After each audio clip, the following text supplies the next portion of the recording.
Kala ko shortcut na. Ang inabot ko. Pala putol. Galing ako ng Indang. Papunta ako ng Nasugbu. Dito ko tinuro ng Google Maps eh. Ay, naku po. Yung kabila niyan, ano na yun eh. Tagaytay Nasugbu Road eh. Ang lapit na oh. Pero paano ko naman gagawin yan? Nakakatawa. Sayang oh. Ang lapit na no. Hindi ko naman pwedeng buhatin yung motor. Ay, naku po. Pero ganda dito ha. Ano? Pwede kang maligo. Maglaba. Ayun lang oh. Ito na oh. Sa Tagaytay na ako oh. Papunta ako ng Nasugbo. Sayang tong tulay na to. Sira.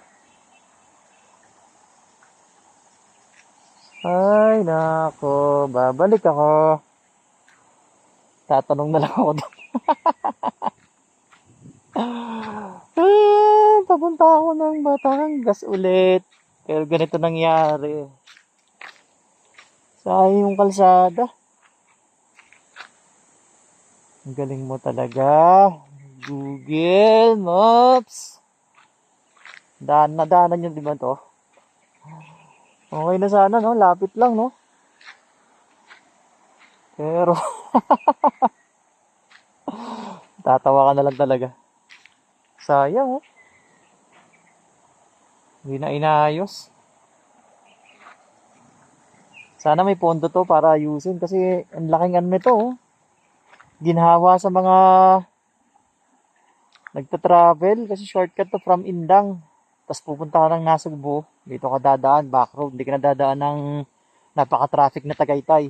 Ng Alfonso, hindi ka na dadaan. Dito ka. Pero, ganun na nangyari. So, wala tayong magagawa. Balik tayo. Ang inang yan, magtatanong na lang tayo. Sayang, oh.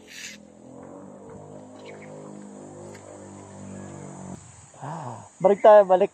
Wala tayong magagawa. Sayang isang oras. Yun lang, bye-bye.